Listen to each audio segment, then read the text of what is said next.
नमस्कार। मैं हूं नीरज शर्मा और आप देख रहे हैं न्यूज ड्रम कमेंट्री। ये एक ऐसा शो है जिसमें हम रोजाना की बड़ी खबरों पर एकदम निष्पक्ष कमेंट्री करते हैं। अगर आपको हमारी कमेंट्री अच्छी लगती है तो हमारे वीडियो को लाइक करें, चैनल को सब्सक्राइब करें और नोटिफिकेशन का बेल आइकन दबाना ना भूलें। आप हमें अपने सुझाव हमारे वीडियो के ही कमेंट बॉक्स में दे सकते हैं। इस कमेंट्री में हमारा साथ देते हैं हमारे वरिष्ठ सहयोगी, वरिष्ठ पत्रकार और जाने माने राजनीतिक विशेषज्ञ शेखर अय्यर जी। शेखर जी, बहुत बहुत स्वागत है आपका इस शो में। नमस्कार नीरज जी, नमस्कार। शेखर जी, कल प्रधानमंत्री ने वाराणसी में न्यूज 18 की रूबिका लियाकत से कहा था कि वो हिंदू मुसलमान नहीं करते हैं और कभी कर भी नहीं सकते। फिर क्या था, एक इकोसिस्टम है जिसको हम सब जानते हैं, फौरन हरकत में आ गया और वो सारे भाषण निकाल करके फैक्ट चेक करने लगा। इससे पहले कि हम ज्यादा डिटेल में जाएं सर, इस पर आपकी एक शुरुआती कमेंट्री लेना चाहूंगा। नहीं, ये तो जो बीना को जो इंटरव्यू दिया उससे पहले भी एक इंटरव्यू था मई 5 या 6 तारीख को। उसमें भी उन्होंने स्पष्ट कर दिया था कि वो कतई मुसलमान के खिलाफ नहीं है या मुसलमान के विरोध ये नहीं है। और उनके ट्रैक रिकॉर्ड भी, गुजरात सीएम होने के बाद भी कोई सरकारी कार्यक्रम हो, सरकार की स्कीम हो, कोई भी किसी धर्म के आधार पर या जात के आधार पर किसी का डिस्क्रिमिनेशन नहीं हुआ है। और केवल उनकी विरोध है कि मुसलमानों को वोट बैंक के तौर पे जो इस्तेमाल करना, और उसके खिलाफ है।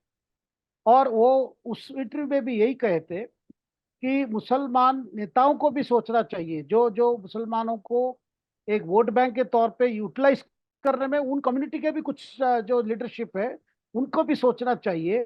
भाई, आपके बिना कोई सरकार बनेगा नहीं बनेगा, किसको सत्ता में, ये ना सोचकर जब देश इतने आगे बढ़ा है, बाकी वर्गों जैसे आगे बढ़े, भाई आप भी उस पूरे उस पर क्यों शामिल नहीं होते? उसका फायदा, सरकारी फायदों को, मतलब जो स्कीम्स है उसको फायदा लेकर आगे बढ़ाने को सोचना चाहिए, या वोट बैंक पॉलिटिक्स में नहीं फंसना है। इससे मुसलमान समुदाय के लिए नुकसान हो रहा है। तो वो उनका बार बार कहना था कि कांग्रेस जैसे पार्टी अपने आप सेकुलर कह के, इनको डरा के अपनी वो दुकान चला रहे हैं। और अभी पिछले 10 साल में मुसलमान भाई और बहन सब देख चुके हैं। यही प्रधानमंत्री का कहना है कि भाई हमारी सरकार, कई तो स्कीम्स में कोई तो किसी को ये वंचित नहीं किया गया है। सरकार की सब सुविधाएं सबके लिए है। तो उन वहां भी सोच बदल रहा है। ट्रिपल तलाक का जो ये था प्रैक्टिस को ये करना, जी उसको बैन करना। उसके बाद महिलाओं के अंदर, मुसलमान के महिलाओं के अंदर भी एक आ गई। भाई, इस तरफ तो बुरा नहीं है मोदी जी जिसे बताया जा रहा है, ये मोदी जी का कहना है। देखिए, मोदी जी मानते हैं जब से 2002 जो दंगे हुए थे गुजरात में, कि उन पर एक सिस्टमेटिक ये रहा है, एक अटैक रहा है, एक ऑर्केस्ट्रेटेड अटैक रहा है।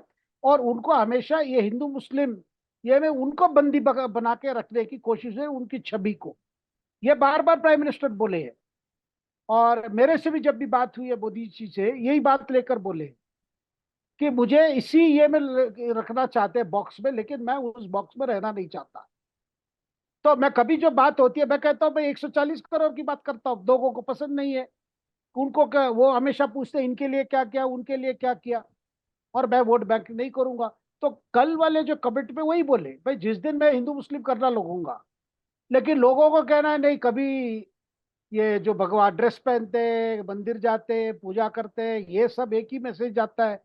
तो अभी अच्छा, आज आप देखेंगे दिन भर प्रियंका गांधी से लेकर जयराम रमेश, खरगे, सब इस पर टिप्पणी की है कि नहीं ये। और जैसे आपने कहा कि पूरा से पूरा झूठ है करके, जयराम रमेश का भी इस पे ये है। देखिए, वो हमेशा उनका ये रहा है, ये स्टैंड मैं मतलब खुलासा करके और क्लैरिफिकेशन के रूप में आया है। लेकिन उनका यही कहना है कि भाई हम, और इसको उस भाषण को भी, जो बांसवाड़ा भाषण को लेकर भी उन्होंने कहा, भाई मैं उस भाषण में कहाँ कहा कि मुसलमान ज्यादा बच्चे पैदा करते हैं? मैंने जी कहा था जो भी बच्चा ज्यादा पैदा करते हैं उसको लेकर ही कहा। लेकिन जी। बाकी लोग कह रहे हैं भाई, बाकी के पार्टी के बाकी लोग तो बात करते रहते हैं। नहीं नहीं सर, जहां तक प्रधानमंत्री मोदी का सवाल है उन पर भी आरोप लगा है और बार बार लोगों ने इस बात को भी उठाया है कि जब जब वो बात करते हैं मंगलसूत्र की, जब जब वो बात करते हैं जमीन की, जब जब वो बात करते हैं पारिवारिक संपत्ति की, तो ये बोलते हैं कि ये संपत्ति आपसे कांग्रेस लेकर के अपने वोट बैंक को मुसलमानों में बांट देगी। और ये वर्ड यूज हुआ है, इनएडवर्टेंटली हुआ है या जानबूझ करके हुआ है, वो अलग बात है। लेकिन जब पीएम के इस कहने का मतलब था कि हम एक जो डिजाइन है कांग्रेस का, मैनिफेस्टो का डिजाइन है, या जिस तरीके से वो पॉलिटिक्स कर रहे हैं माइनॉरिटी को अपीजमेंट पॉलिटिक्स, उसको हम सक्सीड नहीं होने देंगे। और शायद इसी वजह से उन्होंने ये सारी बातें जब भी बोली, और उन्होंने जब ये भी बोला कि पूर्व प्रधानमंत्री मनमोहन सिंह कहते हैं कि देश के रिसोर्सेज पर पहला हक मुसलमानों का है। तो ये सब चीजें जब वर्ड यूज करते हैं, वो मुसलमानों का पहला हक है, जो हमारे मंगलसूत्र और बाकी सारी चीजें हैं वो मुसलमानों को दे दी जाएंगी, उनके वोट बैंक को दे दी जाएंगी। तो इन सब चीजों को लेकर के प्रधानमंत्री का आरोप लग रहा है कि आप हिंदू मुसलमान कर रहे हैं। इनका इंटेंट चाहे जो भी हो, लेकिन इतना तो सर आप भी मानेंगे कि इसको घुमा फिरा करके किसी न किसी तरीके से आपके मुंह से मुसलमान निकला नहीं कि आप पापी हो गए। अगर वो मुसलमान बोले, वो माइनॉरिटी बोले, तो उनके सर ये इसके लिए बड़ी कहानी है कि कहते हैं ना कि हम कहें तो कुछ और आप कहें तो कुछ, इस तरीके की बड़ी सारी कहावतें निकलती हैं। तो आपको लगता है कि इनके मुंह से निकलना ही बहुत बड़ी बात है और उसी पे इनको घेरा जाएगा, चाहे अच्छा बोले चाहे बुरा बोले, चाहे इन्होंने मुसलमानों पे अटैक ना किया हो, भले ही कांग्रेस पे अटैक करने के लिए मुसलमानों का नाम लिया हो, तो इन सब चीजों के बावजूद ये घेरे जाएंगे। Right sir? नहीं, बिल्कुल। देखिए, कांग्रेस और बाकी पार्टीज का ये डर है, मान लीजिए और 5 साल आ जाएंगे तो धीरे धीरे करके इनकी सो कॉल्ड वोट बैंक भी डिसॉल्व हो जाएगी। क्योंकि देखिए, वो लोग भी, सब लोग चाहते हैं कि भाई हम भी आगे बढ़े ना। देखिए, अल्टीमेटली क्या है, ये सारा, इस राजनीति का कारण भी इकोनॉमिक कारण है, आर्थिक कारण से ये राजनीति चलती है। आप हिंदू मेजोरिटी, मेजोरिटी माइनॉरिटी कहिए, वोट बैंक पॉलिटिक्स, इसके आधार है आर्थिक स्थिति। अगर आर्थिक स्थिति बदलती जाती है और यंगर जनरेशन का सोच भी बदलता जाता है, तब ये पुराने फार्मूले वहां अप्लाई नहीं करेंगे, वो जात का हो या धर्म का हो। तो इन लोगों का भी डर है कि भाई हम अगर प्राइम मिनिस्टर दोबारा आ जाएंगे और बीजेपी, देखिए कॉन्स्टेंटली एक तरफ तो ये बात है, दूसरी तरफ बीजेपी की तरफ से भी आउटरीच भी काफी हुआ है। पिछले 5 साल में भी आप देखेंगे, क्रिश्चियन हो, मुसलमानों के समुदाय के बीच में आउटरीच और पसबंदा मुसलमान की भी बात होती रहती है, वहां भी कोई कोशिश होती है। ये आरएसएस की तरफ से भी होती रहती है, राष्ट्रीय मुस्लिम मंच भी है। वो अलग बात है कि जो कम्युनिटी के अंदर अभी भी रेजिस्टेंस है, कुछ इलाके में तो है ही। और एक तरफ देखिए, जब एमआईएम जैसे पार्टी, मजलिस जैसे पार्टी, वो सी पार्टी तो भाई अपने आप को ही वॉइस ऑफ मुस्लिम्स करके सामने आ रहे हैं, ये सेकुलर पार्टीज को चैलेंज करके जी वो भी कोशिश हो रही है। तो इन लोगों, ये पार्टी जो आज सेकुलर पार्टीज कहते हैं अपने आप को, उनको जाके डर ये है कि उनकी जो मेजर वोट जो मानते हैं भाई अपना वोट है। देखिए, एक बात है, ये बात कांग्रेस से भी पूछना चाहिए हम, भाई आप क्यों बार बार केवल माइनॉरिटी वोट्स की क्यों बात करते हो? और कर्नाटका में पिछले चुनाव में, विधानसभा चुनाव में, आइंदा फॉर्मूला अप्लाई किए सिद्धरामैया। आइंदा का मतलब उसमें अल्पसंख्यक से शुरू होता है, ए फॉर अल्पसंख्यक। आइंदा मतलब वो सारे कम्युनिटी, जैसे काम था उस जी जी गुजरात में एक काम फॉर्मूला था जो माधव सिंह सोलंकी ने लाए थे कि जी क्षत्रिय, फिर एक करके लास्ट में मुसलमान भी है उसमें, खाम। जी तो इसी तरह वो काम का विरोध में ही तो हिंदुत्व वहां बड़ा गुजरात में। तो यहाँ पे कर्नाटका में सिद्धरामैया उनका एक पेटेंटेड सोशल इंजीनियरिंग फॉर्मूला जिसको बोलते हैं आइंदा, उसमें अल्पसंख्यक, आदिवासी, ये सब आ जाएंगे। तो वो, जी इस मतलब कांग्रेस के स्ट्रैटेजी में हमेशा रहा है भाई मुसलमानों को हमें ये करना है। और अभी जी कॉन्ट्रडिक्शंस भी है, जैसे अभी बार बार विपक्ष की तरफ से भी इसके पॉइंट आउट हुआ है, भाई चंद्रबाबू नायडू आपके अलायंस पार्टनर है आंध्र प्रदेश में, वो तो कह रहे हैं भाई हम 4% जो मुसलमानों को आरक्षण आंध्रा में है वो हम जारी रखेंगे, जी हम उसको किसी तरह हम सपोर्ट करते हैं उसको। तब अभी पूछा जा रहा है बीजेपी से, भाई आपके तो पार्टनर वहां कह रहा है कि वो मुसलमान ये तो विरोध नहीं कर रहा है, वो कह रहा है कि हम करेंगे, लेकिन आप विरोध में हैं धर्म, ये धर्म के आधार पर। और बीजेपी का कह रहा है भाई जब जो कॉन्स्टिट्यूशन के अंडर परमिटेड नहीं है तो कौन, कोई भी हो, हमारी साथी हो या विपक्ष, वो कैसे दे पाएंगे? बिल्कुल बिल्कुल बिल्कुल बिल्कुल बिल्कुल। और सर एक चीज हमेशा कही जाती है कि जाति परिवर्तित नहीं हो सकती है, धर्म परिवर्तन आप कर सकते हैं। ठीक है, जाति परिवर्तित नहीं हो सकती है, ये शायद इसलिए लाया गया होगा संविधान में, मेरी अपनी रीडिंग है कि आप आज उच्च वर्ग के हैं और कुछ दिनों बाद आप जा करके ओबीसी एसटी में कन्वर्ट करके रिजर्वेशन का फायदा ना ले लें, शायद इसलिए ये डाला गया होगा संविधान में कि आप जाति परिवर्तन नहीं कर सकते हैं। अब एक बात बताइए कि मुझे आज रिजर्वेशन चाहिए, मैं धर्म परिवर्तन कर लेता हूँ और फिर मुझे वो मुस्लिम, मतलब अगर इन केस कभी मुस्लिम रिजर्वेशन होता है तो मैं धर्म चेंज कर लेता हूँ और उसके बाद मुझे मिल जाएगा। क्या ये इंश्योर करेंगे कि मुस्लिम रिजर्वेशन होगा तो उसमें कन्वर्ट्स को नहीं करेंगे? अभी तो कन्वर्ट्स पे भी कितना बवाल होता है, आपको मालूम होगा, कन्वर्ट को ये फैसिलिटी वो फैसिलिटी सब देने की बात होती है। सो इस तरीके की चीजें ये इतना कॉम्प्लिकेटेड क्यों बना रहे हैं? और धर्म के नाम पे रिजर्वेशन अगर दे रहे हैं तो एक्चुअल में ये देखने में ऐसा लगता है कि अच्छा जी ऐसा हो गया, लेकिन ये कितना इसका फार रीचिंग इम्प्लीकेशन होगा ये शायद किसी को पता नहीं।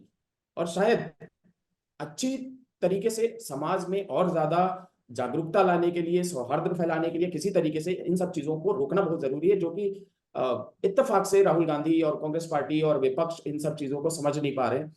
और पता नहीं उनको कभी समझ में आएगा या नहीं आएगा। लेकिन सवाल यहाँ पे यही है कि पीएम क्या करे आखिरकार। देखिए, कुछ मुसलमान शायद वोट देते हैं। एक मुसलमान वोटर से मेरा भी पाला पड़ा था, एक मुजफ्फरनगर में पोलिंग बूथ पे उसने बोला था सीधा सीधा कि मैं मोदी को वोट देकर के आया हूं, और हमने वो वीडियो भी चलाया था, अपने यूट्यूब पे भी डाला था। सवाल ये है कि एक या दो इक्का दुक्का मुसलमानों को छोड़ करके जो large population of Muslim community है, मे बी अगर मैं कहूं तो शायद 95% से ऊपर, वो सब के सब एक मुश्त जाकर के बीजेपी के अगेंस्ट, मोदी के अगेंस्ट वोट डाल करके आता है। तो ये जो विलिफिकेशन हुआ है मोदी का 2002 से, इससे कभी या वो अपने जीवन काल में निकलने में कामयाब हो पाएंगे? देखिए, मुझे लगता है कि कोई चीज परमानेंट नहीं है, और ये जो नेगेटिव थिंकिंग फैला जाता है राजनीतिक कारण से, मैम ने कहा कि एवरेज मुसलमान से ज्यादा जो अपने आप को मुसलमान के, उन्हीं के कम्युनिटी के जो अपने आप को बड़े एजेंट बन के पॉलिटिकल जो एम्बिशंस रखते हैं, वो ज्यादा इसको फैलाते हैं। क्योंकि बस एक, देखिए, दोनों तरफ डर की बात होती है। भाई डर, बीजेपी के डर दिखा के अपने वोट बैंक को सिक्योर करने में कोशिश विपक्ष करती है, और जो उनके नेता बन के घूम रहे हैं वो भी अपने आप को भाई यही डर दिख, भाई आप अगर हमारी बात नहीं मानोगे तो तुम्हें कुछ नहीं मिलेगा। तो कहीं ना कहीं डर इस्तेमाल किया जा रहा है as a tool, as a tool जी किट। जी तो ये ये चीज खत्म तभी होगी जब शिक्षा बढ़ेगी। जी देखिए, बात सवाल है कि मुसलमान समुदाय में शिक्षा की उतनी ये नहीं हुई है। जैसे शिक्षा ज्यादा से ज्यादा प्राप्त होना शुरू हो जाएगी, देखिए कई सरकारें, राज्य सरकारें ने मद्रासों को मॉडर्नाइजेशन करने की बात की। कुछ सरकारें को तो ये भी विचार है, बीजेपी सरकार, भाई मद्रासा टाइप एजुकेशन नहीं होनी चाहिए, मॉडर्न एजुकेशन होना चाहिए। जी तो उसी में आप उर्दू पढ़ाइए, सब पढ़ाइए, वो ठीक है। लेकिन केवल अलग से आप करके देखिए, वो मॉडर्नाइजेशन काफी काम चल रहा है। उत्तर जी प्रदेश में योगी सरकार ने भी काफी इस दिशा में पहल ली है। तो देखिए, शिक्षा जब बढ़ जाती है तब ये सारे चीजें डर दिखा के वोट बैंक की राजनीति नहीं होती। फिर हर व्यक्ति सोचने लगता है अपने आप को। आज भी मैं देखता हूँ सो कॉल्ड थिंकिंग क्लास में भी, अगर कोई मुसलमान अपने अपने विचार अलग टाइप रखता है इन बातों को, तो बाकी जो जो इकोसिस्टम में जो लोग उस पर लग जाते हैं, तो सो कॉल्ड सेकुलर वाले, जी जी उसी जो जिसका विचार पे कहता है भाई ये क्या कर रहे हैं। जी मतलब हम हमेशा किसी पार्टी के खिलाफ, किसी नेता के खिलाफ, हम अपने आप को क्यों, हमें राष्ट्र धारा से दूर क्यों रख रहे हैं। देखिए, शिक्षा बड़ा, सबसे बड़ा चेंज, परिवर्तन। तो आपका सवाल क्या किसी दिन ये खत्म होगा? मेरा नहीं उम्मीद है सर, ये मोदी के लाइफ टाइम की बात कर रहा हूँ। नहीं, लाइफ टाइम में चेंज हो सकता है। देखिए, जी पहले से अभी कम हुआ है।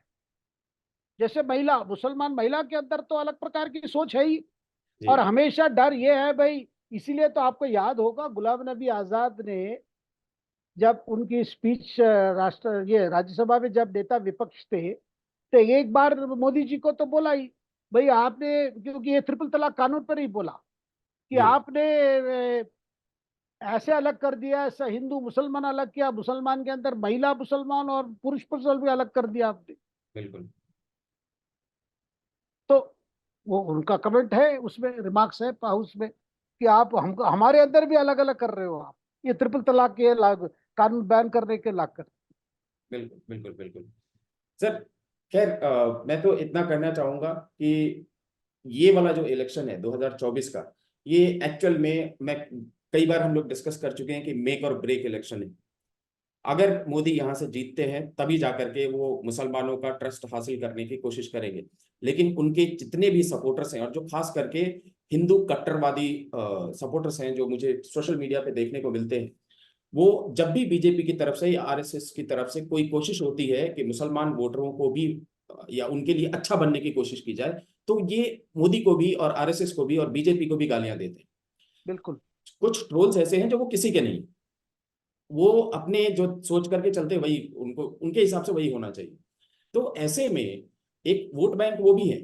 अगर बीजेपी कुछ करती है मुसलमानों के लिए, या उनको पटाने की कोशिश करती है, या उनको समझाने की कोशिश करती है, या उनको जीतने की कोशिश करती है, तो ये कहते हैं कि जी तुम चाहे जो कुछ भी कर लो, दो चार लोग छोड़ करके इधर नहीं आएंगे, लेकिन तुम्हारे दो चार करोड़ जरूर चले जाएंगे। सो ये जब प्रॉफिट लॉस का हिसाब किताब ये लोग दिखाते हैं, कहीं बीजेपी इससे आगे जाकर के क्या बोलते हैं अपने आप को रोकेगी तो नहीं अपनी एफर्ट्स नहीं, पे। इसीलिए इसीलिए प्रधानमंत्री का अप्रोच अलग है। वो कहते हैं भाई इसमें हमें हमें क्या जरूरत है कि ये कहने के लिए मुसलमान के लिए ये किया, मुसलमान के लिए वो किया। बिल्कुल बिल्कुल हम बिल्कुल। इसको बातें नहीं करेंगे, जी हम तो करते जाएंगे बिना भेदभाव।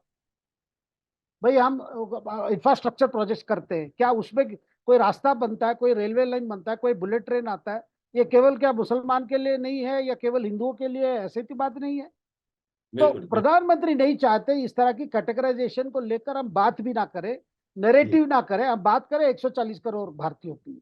बिल्कुल बिल्कुल बिल्कुल। क्योंकि जब चलिए। बात करते हैं भाई अलग से हम कर रहे हैं, जी तब जाके जो बात आप कह रहे हैं वो फिर आ जाता है, प्ले आउट हो जाता है। जी। चलिए अगर अब। आप सबके लिए बात करो, इसलिए तो सबका विश्वास की बात होती है, सबकी विकास की बात होती है। बिल्कुल बिल्कुल सर। और मैं इस यही कह रहा हूं कि हम अपने दर्शकों के विवेक पर इस बात को छोड़ देते हैं कि वो डिसाइड करें कि कौन सही कह रहा है कौन गलत कह रहा है, किसने डर की राजनीति की शुरुआत की। इस चुनाव में भी डर की राजनीति की शुरुआत किसने की है, लोगों को मालूम है कि संविधान खत्म हो जाएगा, ये रिजर्वेशन खत्म कर देंगे, ओबीसी से चालू हुआ था। सो ये डर की राजनीति काफी टाइम से चलती आ रही है। आपके हाथ में कटोरा थमा दिया जाएगा, आपकी जीएसटी उनकी जीएसटी सबकी, मतलब अजीब अजीब से स्टेटमेंट्स आए थे। इससे मूव करते हुए हम दूसरे टॉपिक पे चलते हैं सर। दूसरा टॉपिक है, आज न्यूज क्लिक के जो फाउंडर है और जो एडिटर इन चीफ है प्रबीर प्रकाश था, उनको सुप्रीम कोर्ट ने बोला कि रिलीज कर दिया जाए, क्योंकि इनकी गिरफ्तारी जो है वो अवैध थी। अब वो डिक्लेयर करने के बाद ऑफकोर्स वो बाहर आ जाएंगे। मेरा एक सवाल है, जो हमारी जांच एजेंसियां हैं, जो हमारी एग्जीक्यूटिंग एजेंसियां हैं, वो एजेंसीज क्या ऐसे हाफ हार्टेडली तैयारी करके जाते हैं? कितना बेसिक सा सवाल है कि दो ही सवाल होते हैं कि आपको पहले रिटर्न में इन्फॉर्म करना है ग्राउंड ऑफ द अरेस्ट, और दूसरा सवाल होता है कि आपको जो रिमांड टाइम पे, रिमांड एप्लीकेशन के टाइम पे एक किसी भी नागरिक को संविधान के हिसाब से ये अधिकार देना है कि वो अपना रिप्रेजेंटेशन कोर्ट में सुनिश्चित कर सके। ये दो छोटी चीजों का ध्यान नहीं रख पाते और जाकर के मतलब इस तरीके का कह सकते हैं लॉस ऑफ फेस कोर्ट में इनका होता है। बिल्कुल, देखिए क्या है कि कभी कभी ओवर जीलसनेस और ओवर एंथुजियाज्म, भाई हमें करना है, ये करना है, उसमें ये चीजें रह जाती है। जिस बात को सुप्रीम कोर्ट बार बार पीएमएलए जैसे कानून हो या जैसे अनलॉफुल एक्टिविटीज एक्ट हो, दोनों में क्योंकि बेल के प्रावधान बड़े कठोर है, मतलब इतना आसान नहीं है आपको बेल मिलने में, इसलिए बार बार ये कोशिश करते हैं कि इस तरह की ये ना करें, कि भाई ये प्रक्रिया आप फॉलो करो।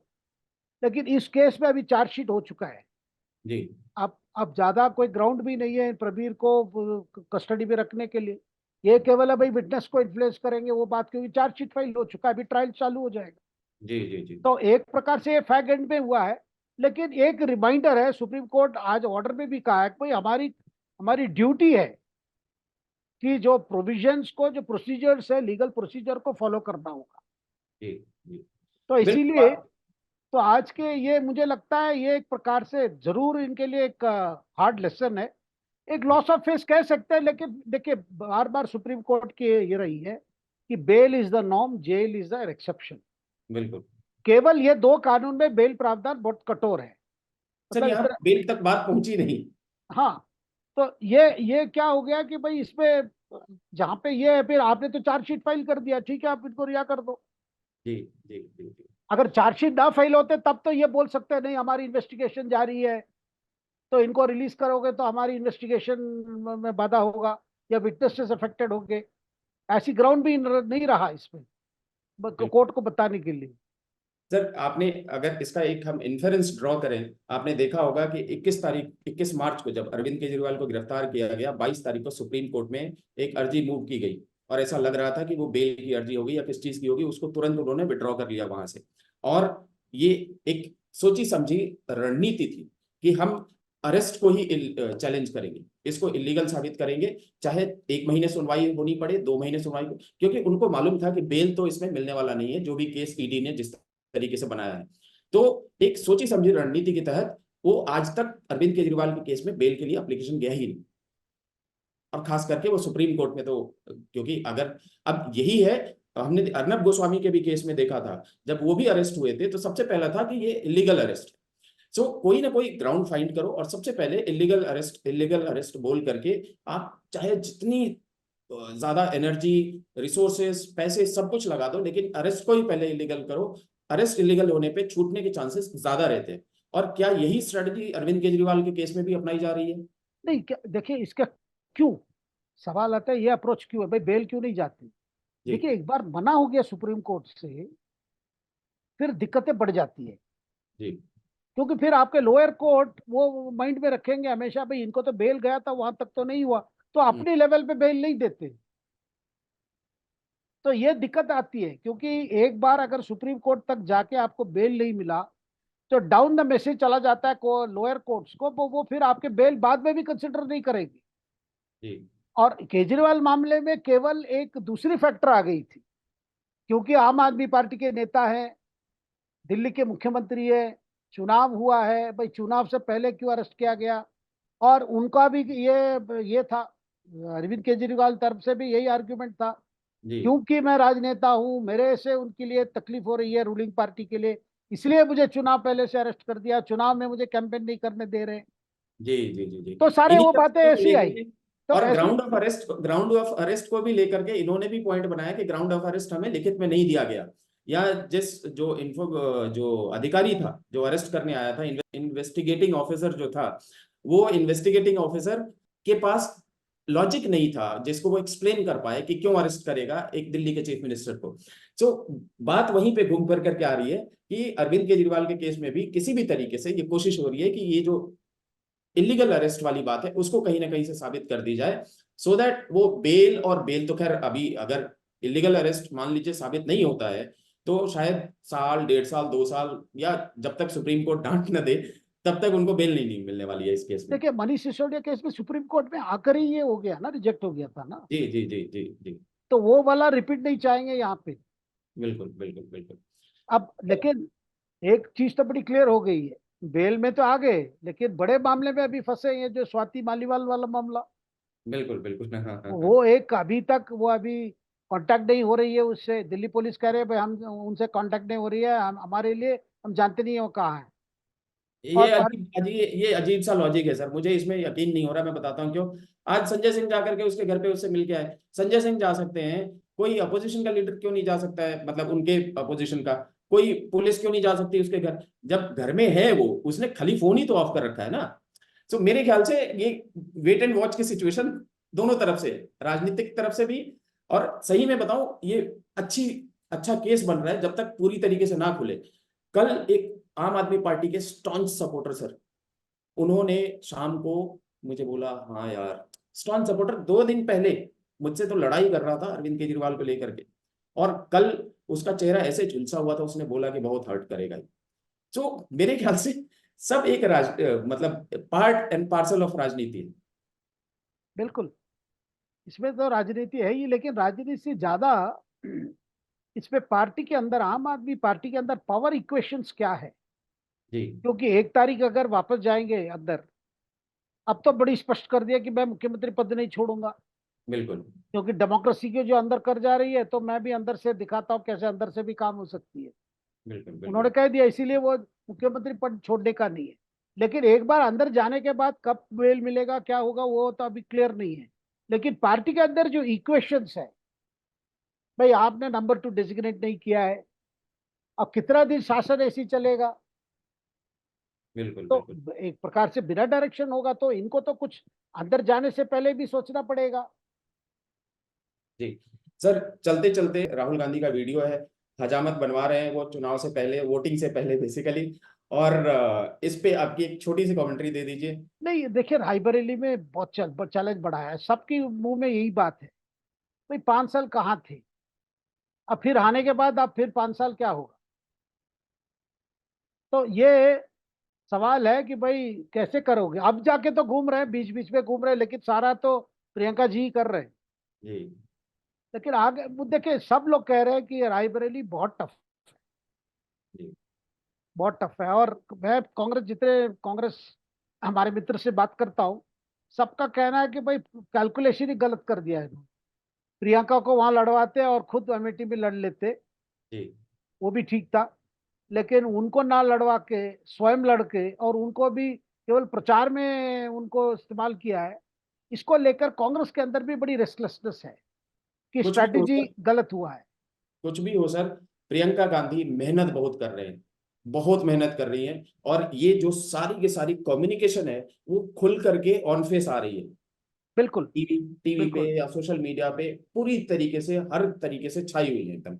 और इनकी जो जो कैंपेन रही है, इससे ज्यादा ये बनता बात बन रहा है कि राहुल जी के जगह इनको ही अध्यक्ष बनना है।